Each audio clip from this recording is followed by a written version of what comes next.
भागवती गंगा परिवार में मित्रों आप सभी का बहुत बहुत स्वागत है। जैसा कि आप सभी को पूर्व से विदित है कि इस चैनल पर हम सभी भागवत कथा की तैयारी कर रहे हैं, वो भी एकदम निःशुल्क। इसलिए आप सभी भागवत प्रेमियों से अनुरोध है, यदि हमारे वीडियो को वॉच करते हो, चैनल पर नए हैं, अभी तक चैनल को सब्सक्राइब नहीं किया है तो रेड बटन पर जाकर क्लिक कर लें और चैनल को सब्सक्राइब करें और पास में बने घंटी के निशान को अवश्य दबाएं ताकि आने वाली वीडियो की प्रत्येक नोटिफिकेशन आप तक पहुंच सके। मित्रों, अभी कुछ दिनों से वीडियो थोड़ा सा लेट अपलोड हो पा रहा है क्योंकि हमारे भी एग्ज़ामों की तैयारी थोड़ी बहुत चलती रहती है, इसलिए थोड़ा सा वीडियो लेट आ पाता है, इसलिए हम क्षमा प्रार्थी हैं। किंतु जो हमारे दर्शक वास्तविक में यहाँ से कुछ ज्ञान प्राप्त कर रहे हैं तो उन सभी से निवेदन है कि अपना प्यार बनाए रखें, चैनल पर अपना सपोर्ट देते रहें। और इसी प्रकार से यहाँ पर आपको अच्छा कंटेंट भागवत जी का, उसके बाद में राम कथा का, श्रीमद् भगवत गीता का, प्रवचन का, ऐसे ही श्रृंखला वीडियो के द्वारा आपको प्राप्त होती रहेगी। तो चैनल की सदस्यता को ग्रहण करके अनवरत परिवार के सदस्य बने रहें। मित्रों, आज का टॉपिक बहुत ही अच्छा है, बहुत ही सुंदर कथा है, महाराज भरत की कथा। तो भरत जी के बारे में आप सभी जानते हैं, तो उनके ही टॉपिक को हम लेंगे। तो किंतु आपको पता है कि भरत जी से पहले हम उनकी वंशावली जानेंगे कि उनके परिवार में उनसे पूर्व कौन कौन हुए हैं। तो अभी हमने जो लास्ट वीडियो बनाया था उसमें हमने पृथु जी की कथा आपको श्रवण कराई थी। तो पृथु जी के बाद में थोड़ा सा हम यहाँ पर शॉर्ट करते हैं कि पृथु जी की कथा के बाद में आगे कथा आती है भागवत में प्रचेतागणों की। पृथु जी के बाद में किसकी कथा आती है? प्रचेतागणों की। और प्रचेतागणों की कथा के बाद में आती है कथा पुरंजनोपाख्यान। और पुरंजनोपाख्यान के उपरांत में अब हम श्रवण करेंगे भरत जी की कथा। और ये कथा कौन किसको सुना रहा है? तो मैत्रेय मुनि विदुर जी को सुना रहे हैं। और महाराज परीक्षित जी किससे श्रवण कर रहे हैं? सुखदेव भगवान से इस कथा को श्रवण कर रहे हैं। तो परीक्षित जी ने प्रश्न किया श्री सुखदेव भगवान से, गुरुदेव भगवान से, हे प्रभु, आपने मुझे प्रियव्रत और उत्तानपाद की कथा श्रवण कराई। प्रियव्रत के विषय में थोड़ा ही आप बोलकर चुप हो गए थे, मौन हो गए थे। भगवान, प्रियव्रत के वंश में आगे कौन कौन हुआ वह सब मुझे विस्तार से बताओ। तब श्री सुखदेव भगवान राजा परीक्षित से कहते हैं कि प्रियव्रत के वंश में आगे चल कर के एक राजा हुए जिनका नाम था प्रियव्रत, जो है ना, इनके वंश में आगे चल कर के एक राजा हुए जिनका नाम है आग्नेयद्र। आग्नेयद्र नाम के राजा हुए और इन्हीं के वंश में आगे चल के नाभि नाम के राजा हुए और नाभि के वंश में आगे चल कर के ऋषभदेव नाम के महात्मा का जन्म हुआ। ऋषभदेव किसे कहते हैं बंधुओं? पहले हम थोड़ा सा जान लें। ऋषभदेव नाम ही इतना सुंदर है तो इनके नाम का अर्थ भी बहुत सुंदर होगा। ऋषभदेव कौन है? जो कामनाओं की वर्षा कर दे, वही है ऋषभदेव। कौन है? जो कामनाओं की वर्षा करें वही है ऋषभदेव। और यही ऋषभदेव जो हैं, इन्हीं को जैन धर्म का आदि तीर्थकर भी माना जाता है। इसको आप नोट कर लें, this point should be noted. Jain धर्म के आदि तीर्थकर के रूप में किसको जाना जाता है? तो महाराज ऋषभदेव को जाना जाता है। ऋषभदेव के नाम का अर्थ क्या है? जो कामनाओं की वर्षा कर दे उसको ही ऋषभदेव कहते हैं। बंधुओं, ऋषभदेव इतने तपस्वी विद्वान महात्मा थे कि इनके बारे में वर्णन आता है भागवत महापुराण में। ये चतुर्थो अध्याय चल रहा है पंचम स्कंद में। तो आप सभी लोग खोल लें अपना अपना बुक और बुक में पंचम स्कंद और पंचम स्कंद में चतुर्थो अध्याय निकाल लें और श्लोक संख्या आप दर्शन करेंगे यहाँ पर, ये जो है 3। तो कहते हैं कि एक बार क्या हुआ कि ऋषभदेव महात्मा जो हैं, इनके राज्य का नाम है अजनाभ वर्ष। तो यहाँ पर इंद्र ने वर्षा हर जगह की, किंतु इंद्र ने ऋषभदेव के राज्य में वर्षा नहीं की। और कहते हैं जब ऋषभदेव के राज्य में वर्षा नहीं हुई तो ऋषभदेव ने अपने माया के प्रभाव से जल की वर्षा करवा दी। ऐसे महात्मा थे ऋषभदेव। बोले तस्य हिन्द्रः स्पर्धमानो भगवान वर्षे नववर्ष तदवधार्य भगवान ऋषभदेवो योगेश्वरः। भगवान ऋषभदेवो योगेश्वरः प्रहस्यात्मयोगमायया स्ववर्षमजनाभं नामाभ्यवर्षता जो अजनाब वर्ष नाम का राज्य था, किसका? ऋषभ देव का। यहाँ पर इंद्र ने एक बार वर्षा नहीं की। कहते हैं महाराज ऋषभ देव ने उनकी इस मूर्खता पर बड़ा ही हास्य किया और अपनी माया के प्रभाव से तत्काल अपने राज्य में वर्षा करा दी। ऐसे थे विद्वान महापुरुष। कौन? ऋषभ देव। इसीलिए भारत का पूर्व नाम क्या था? अजनाब वर्ष भारत का पूर्व नाम था। तो ऐसे हमारे ऋषभ देव की कथा, और इन्हीं के वंश में, ऋषभ देव के वंश में हुए हमारे प्रिय श्री भरत जी महाराज। ऋषभ देव के कितने पुत्र हैं बंधुओं? ऋषभ देव के 100 पुत्र थे, और 100 पुत्रों में सबसे बड़े पुत्र का नाम है भरत जी। क्या नाम है? भरत जी महाराज। और भरत जी की कथा हम सभी लोग आज श्रवण करेंगे, क्योंकि यही हमारा मुख्य का टॉपिक है आज का। तो कहते हैं ऋषभ देव के 100 पुत्र हैं, जिसमें सबसे बड़े भरत जी महाराज हैं। एक दिन ऋषभ देव ने अपने 100 पुत्रों को बुलाया और उनको उपदेश दिया और उनसे प्रश्न भी किया कि हे पुत्रों, यह जीवन, यह शरीर मनुष्य योनि में जो हमें मिला है, यह हमें किस लिए मिला है? बड़ा सुंदर श्लोक संख्या प्रथम श्रवण करें, 5वां अध्याय और 5वां स्कंध। नायं देहो देहभाजां नृलोके कष्टान् कामान् अर्हते विड्भुजां ये तपो दिव्यं पुत्रकायेन सत्वं सुद्ये यस्मात् ब्रह्म सौख्यं त्वनन्तं। नायं देहो देहभाजां नृलोके कष्टान् कामान् अर्हते विड्भुजां ये। हे पुत्रों, मैं आपसे पूछना चाहता हूँ, ये जो मनुष्य जीवन तुमको मिला है, ये किस लिए मिला है? और इस मनुष्य शरीर को प्राप्त करके जीव मात्र का उद्देश्य क्या होना चाहिए? तो सभी पुत्र बोलने लगे, हे पिताजी, यह शरीर तो केवल खाने पीने के लिए ही मिला है। यह शरीर किस लिए मिला है? खाओ पियो और क्या करो? अपने जीवन को आराम से व्यतीत करो। ये महाराज ऋषभ देव के 100 पुत्र बोले। तो ऋषभ देव महाराज अपने पुत्रों के ये वचन सुनकर के बड़े रुष्ट हो गए। ऋषभ देव कहने लगे, हे पुत्रों, ये जीवन केवल खाने और पीने के लिए नहीं मिला है। रैन गवाई सोए के और दिवस गवायो खाए, और हीरा जन्म पाया है तेरा कौड़ी कौड़ी जाए। तो ये जो शरीर मिला है, ये केवल इसीलिए नहीं मिला है कि हम केवल बस खाएं पिएं और अपना जो है कि जीवन यूं ही व्यतीत कर दें। तो ऋषभ देव महाराज ने बड़े सुंदर उपदेश दिए। यहाँ पर छोटे से नोट्स में मैं आपको इस कथा को अच्छे से समझाऊंगा एक एक लाइन में। तो महाराज ऋषभ देव जी कहते हैं कि देखो, जीवन में केवल एक ही उद्देश्य होना चाहिए कि हमें भगवान की प्राप्ति कैसे हो।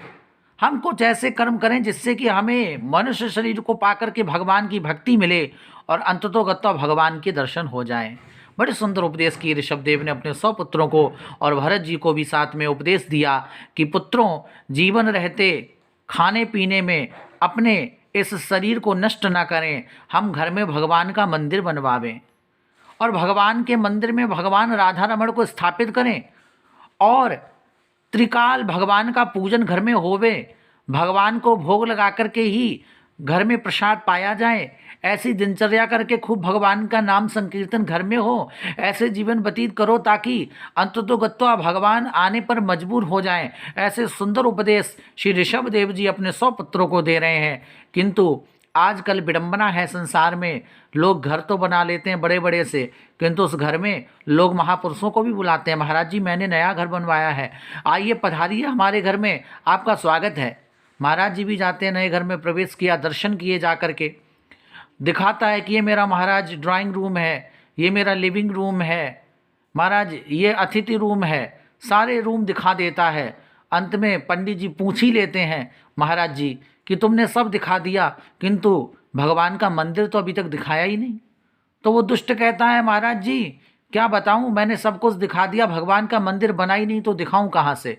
भगवान का मंदिर बना ही नहीं, क्योंकि जब मैंने नक्शा बनवाया तो जो इंजीनियर था वो भगवान का मंदिर का जो है कि नक्शे में स्थान बनाना भूल गया। इसलिए मैंने क्या किया कि हमारी पत्नी के थोड़े से पैर खराब हैं, तो उन्होंने किचन में ही भगवान को रख लिया। अब क्या करते हैं, वहीं भोजन बनाते हैं, वहीं ठाकुर जी को जिमा देते हैं। बताओ, इटालियन पत्थर लगा के इतना बड़ा घर बनवाया दुष्ट ने, और भगवान को विराजित करने के लिए मंदिर नहीं बनवाया, रसोई घर में रख लिया। तो ऐसे ऐसे महापुरुष भी देखने को मिल जाते हैं।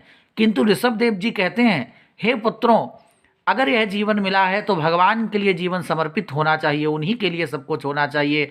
बस राधा नाम जिह्वा पर होना चाहिए, कृष्ण नाम जिह्वा पर हो, भगवान का त्रिकाल घर में पूजन हो, भगवान को भोग लगा करके ही प्रसाद पाया जाए, ऐसा जीवन हो, भगवान में जीवन होना चाहिए।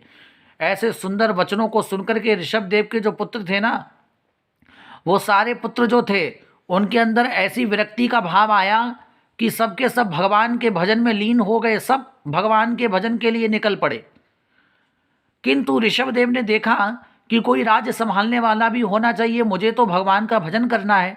तो ऋषभदेव ने अपने बड़े पुत्र भरत जी जो हैं, इनको राज्य गद्दी पर बिठा करके अभिषेक कर दिया, राजगद्दी पर बिठा करके कहा, पुत्र अब तुम राजगद्दी को संभालो, क्योंकि मैं जो हूँ अब भगवान का भजन करूँगा। तो ऋषभदेव तो बड़े विद्वान और बड़े विरक्त महात्मा थे, ये तो निकल पड़े भगवान के भजन को। इनका जीवन चरित्र कभी आप विस्तार से पढ़ें तो ऋषभदेव जी को अपने जीवन में किसी बात का मोह था ही नहीं, बड़े विरक्त महात्मा हुए। ऐसे संत को हम नमन करते हैं। कहते हैं कि इनके अन्य पुत्र भी भगवान की भक्ति के लिए निकल पड़े, किंतु भरत जी मोह माया में फंस गए, इनका विवाह हुआ, समय आने पर संतानोत्पत्ति भी हुई। और कहते हैं इनके बड़े पुत्र का नाम है, भरत जी के बड़े पुत्र का नाम सुमति। एक दिन भरत जी अपने राज्य को संभालते संभालते बहुत दिन हो गए, पुत्र भी बड़े हो गए। भरत जी मन में विचार करने लगे, मेरे सारे भाई भी भगवान के भजन को चले गए, पिताजी ने भी घर का त्याग कर दिया, मैं कितना कुटिल आत्मा हूँ, मैं इस राजगद्दी के मोह में फंस गया, परिवार के मोह में फंस गया, मैं तो केवल घर के कामकाज में राज्य को संभालने में ही लगा रहता हूँ, भजन करूँगा नहीं, मेरा कल्याण कैसे होगा। इसी चिंता में भरत जी ने अपने बड़े पुत्र किसको बुलाया, सुमिति को बुलाया और उसको राजगद्दी पर अभिषेक कर दिया और उसको राज्यभार संभालने की आज्ञा दे करके महाराज भरत जी नेपाल में जो गंडकी नदी है ना, जहाँ से शालिग्राम की शिलाएं निकलती हैं, और उन शालिग्रामों में आज भी आप देखेंगे कि चक्र के दर्शन पाए जाते हैं, चक्र अंदर बने होते हैं। ऐसे गंडकी नदी जो नेपाल में है, जहाँ शालिग्राम की शिलाएं मिलती हैं, जहाँ एक तुलसी का दल डालो तो शालिग्राम की एक शिला ऊपर आकर तुलसी दल से चिपक जाती है अपने आप। ऐसे नेपाल में जो गंडकी नदी है, जहाँ शालिग्राम भगवान की अनंत महिमा है, जहाँ से शालिग्राम, असली शालिग्राम आज भी प्रकट होते हैं, तो उन शालिग्राम का जहाँ प्राकट होता है, ऐसी गंडकी नदी के किनारे श्री महाराज भरत जी पहुँचे और वहाँ जाकर के हरिहर में वहाँ सुंदर एक आश्रम का स्थान देखा, वहाँ पर महाराज भरत जी विराजमान हो गए और वहाँ जाकर भगवान का भजन करने लगे। बंधुओं, अब शालिग्राम की बात चली तो आपको बता दूं कि ये शालिग्राम शिला जो है ना, ये अपने आप में स्वयं प्रतिष्ठित होती है, इसकी प्रतिष्ठा करने की आवश्यकता नहीं होती है। इसलिए आप जब भी नेपाल जाएं गंडकी नदी में तो वहाँ से शालिग्राम की शिला अवश्य लेके आएँ। जैसे कि हर कंकड़ में शंकर है, ऐसे ही गंडकी नदी में हर पत्थर में शालिग्राम भगवान है। शालिग्राम भगवान से तुलसी का दल एक मिनट के लिए भी कभी अलग नहीं होता है, ये कथा तो आपने सुनी होगी। जालंधर का वध जब भगवान विष्णु ने अपनी माया के द्वारा करवा दिया तो वृंदा के समक्ष जब प्रकट हुए तो वृंदा ने भगवान को श्राप दे दिया सारी कथा जानकर, किंतु भगवान ने वृंदा को आशीर्वाद दिया, वरदान दिया कि हे वृंदा, मैंने तुम्हारे पति को छीना है, इसलिए आगे अगले जन्म में तुम बनोगी तुलसी और मैं तुम्हारा पति शालिग्राम बन के आऊँगा और संसार में दुनिया कार्तिक माह में तुलसी विवाह उत्सव करेगी। और मैं वरदान देता हूँ कि हे तुलसी, तुम मेरे से कभी भी एक मिनट के लिए, एक क्षण के लिए भी दूर नहीं होगी। तब से लेकर आज तक जब भी शालिग्राम की शिला को स्नान कराते हैं तो तुलसी के दल को हटाते नहीं हैं। मान लीजिए जैसे शालिग्राम की शिला को आपने स्नान कराया, उल्टे हाथ से पकड़िए शालिग्राम की शिला को और तुलसी का पत्ता जो तुलसी दल रखा है उसको उल्टे हाथ के अंगूठे से दबा लीजिए, सीधे हाथ से जल डालिए, उसके बाद में नया शालिग्राम का दल नया जो है तुलसी का दल शालिग्राम पर रखिए, उसके उपरांत में पुराना वाला छुटाइए। तो एक मिनट के लिए भी शालिग्राम का शिला जो है उससे तुलसी का दल एक मिनट के लिए भी अलग नहीं होता है। ये शालिग्राम स्नान कराने की विधि है कि पहले नया पत्ता चिपकाएंगे फिर पुराना हटाएंगे। तो और ये भगवान का वरदान है कि शालिग्राम की शिला से एक भी मिनट के लिए तुलसी का दल अलग नहीं होगा और तुलसी के पति के रूप में शालिग्राम भगवान जाने जाएंगे। तब से तुलसी शालिग्राम विवाह उत्सव हर वर्ष हमारे देश में कार्तिक महीने में सभी लोग मनाते हैं, सभी वैष्णव मनाते हैं। तो ऐसे दामोदर कुंड में, गंडकी नदी में, जहाँ शालिग्राम प्रकट होते हैं, वहाँ पर जाकर भरत जी ने तपस्या की। कहते हैं कि एक दिन की बात थी कि महाराज भरत जी अपनी भजनमाला कर रहे थे। उसी समय एक जो है हिरणी जो गर्भवती है, वो जल पीने के लिए नदी पर आई और उसके पीछे शेर पड़ गया, सिंह पड़ गया। अब हिरणी ने देखा कि सिंह पीछे पड़ा हुआ है, ये तो मेरा भक्षण कर लेगा, आज मैं इसके मुख का ग्रास बन जाऊंगी। तो जल्दी जल्दी में नदी को छलांग लगा दिया हिरणी ने। और जब हिरणी ने छलांग लगाया तो उसी समय प्रसव पीड़ा हुई और हिरणी गर्भवती थी। तो हिरणी तो छलांग लगा के नदी के उस पार चली गई, किंतु जो उसके नन्हे से बालक ने जन्म लिया, वह बालक जन्म लेते ही नदी में गिर गया। अब नदी में गिर गया तो पास में ही बैठे थे भरत जी महाराज, वो तपस्या कर रहे थे। उनकी दृष्टि गई, उन्होंने देखा कि नदी में एक छोटा सा हिरणी का बच्चा गिर गया। अब महाराज कहते हैं कि ऐसा भी जप करने से क्या फ़ायदा कि किसी के प्राण जा रहे हो, आप जप ही करते रहो वहाँ बैठकर।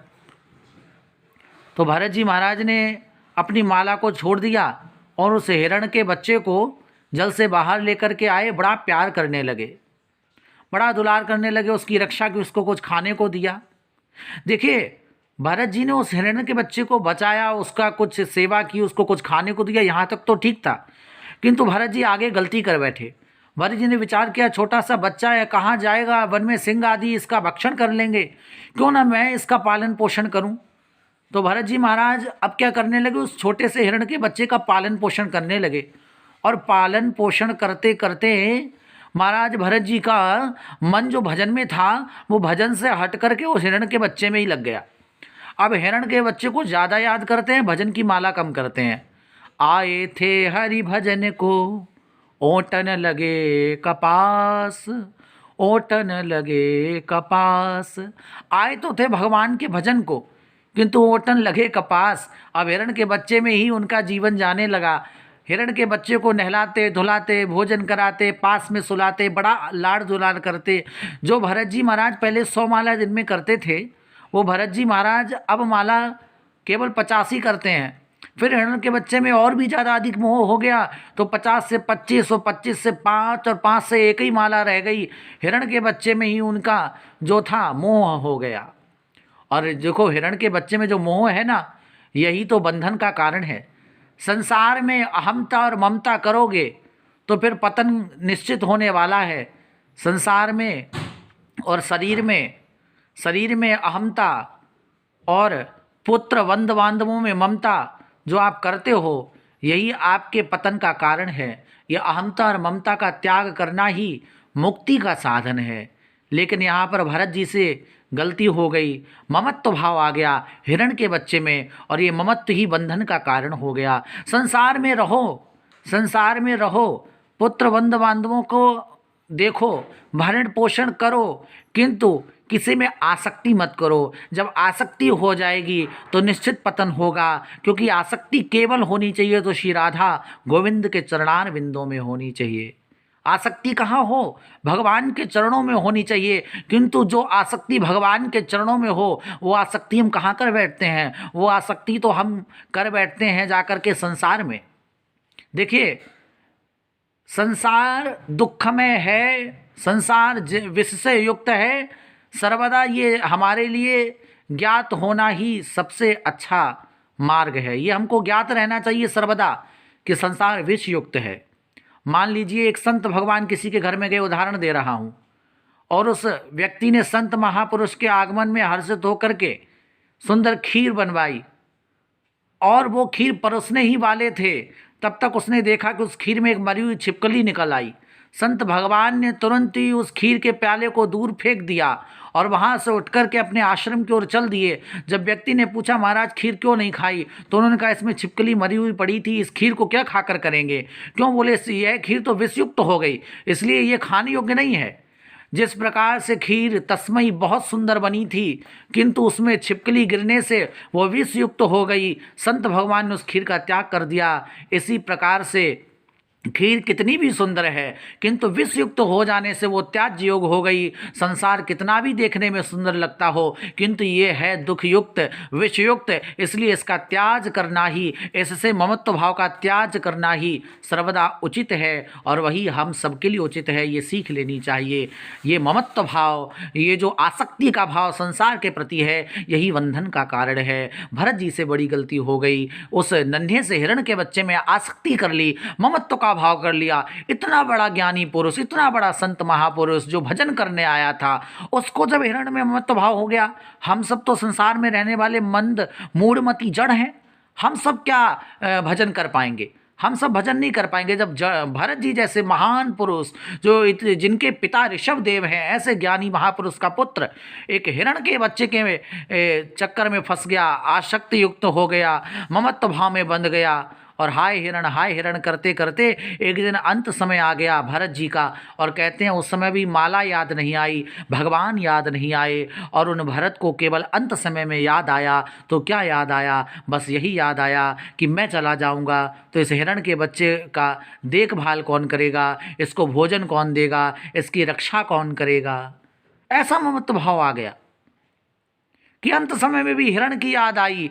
और अंत मति सुगति, जैसी अंत में मति होगी वैसी ही तुम्हारी गति होने वाली है, ये याद रखना।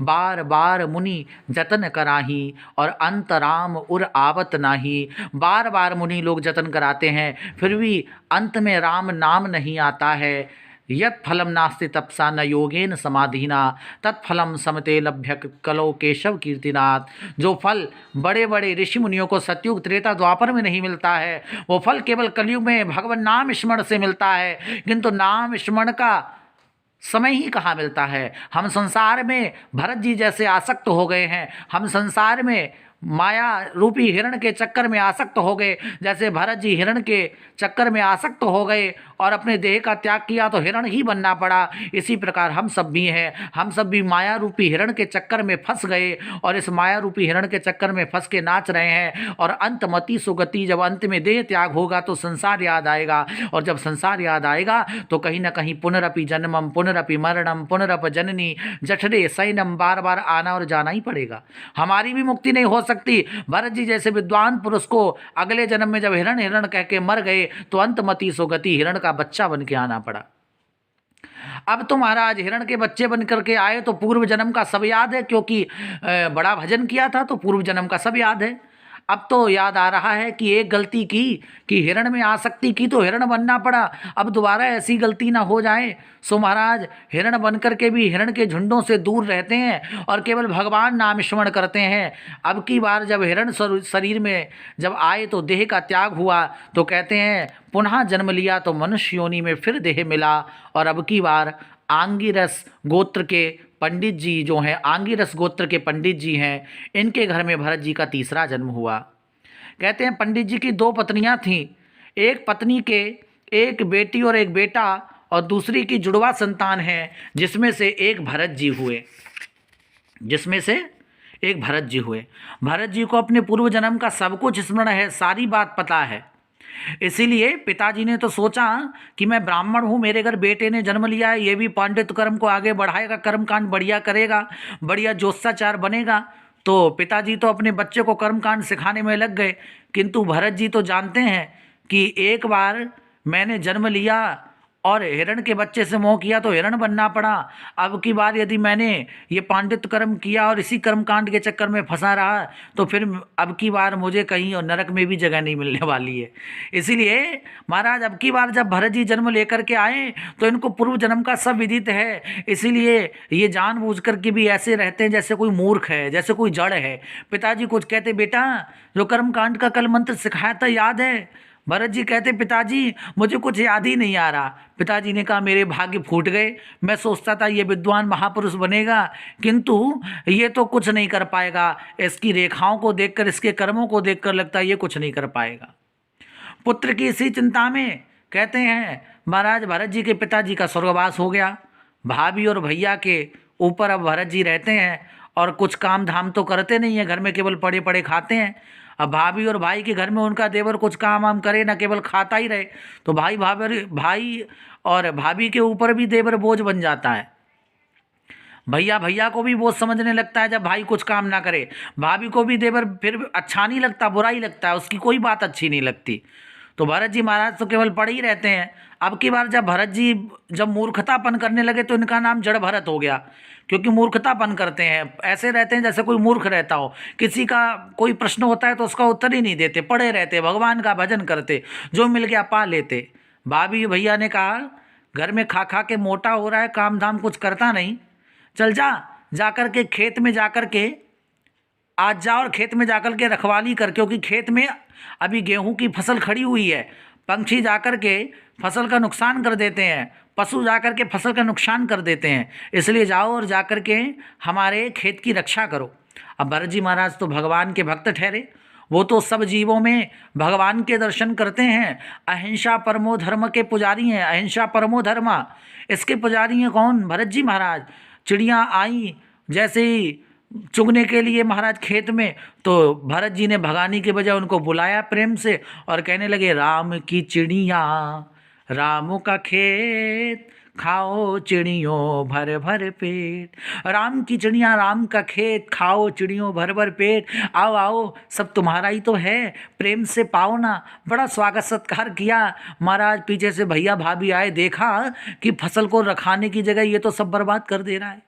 भैया भाभी को क्रोध आया और कहा मूर्ख, रखाने की जगह सब फसल बर्बाद कर दी, तेरी इस घर में रहने का कोई स्थान नहीं है, निकल जा मेरे घर से।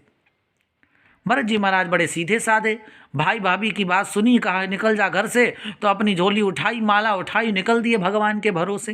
देखो जो भगवान के भरोसे रहते हैं वो ज़्यादा चिंता इंता नहीं करते हैं। भरत जी महाराज निकल दिए, चाह गई चिंता मिटी मनवा बेपरवाह, और जिसको कछु न चाहिए सो ही साहन सहा। भरत जी के मन में कोई ऐसी इच्छा है ही नहीं, चाह है ही नहीं कि हमें भाई भाभी के यहाँ से जायदाद मिल जाए। चाह गई चिंता मिटी, कोई चिंता भी नहीं है कि वस्त्र और भोजन पानी की व्यवस्था करनी है, भगवान के भरोसे रहते हैं भरत जी महाराज। तो चाह गई चिंता मिटी मनवा बेपरवाह, बेपरवाह होकर निकल दिए। और वास्तविक में जिसको कछु ना चाहिए सो ही साहन सहा, जिसको कुछ नहीं चाहिए वही तो वास्तविक में शहंशाह है। हमारे भरत जी महाराज भगवान के भरोसे निकल दिए, जंगल में जा कर के एक सुंदर रमणीक स्थान में वृक्ष के नीचे बैठ गए। और कहते हैं भगवान के भरोसे जो चलते हैं उनके लिए तो जंगल में भी भगवान मंगल कर देते हैं। तुलसी बिरबा बाग की सींचत ही मुरझाए, राम भरोसे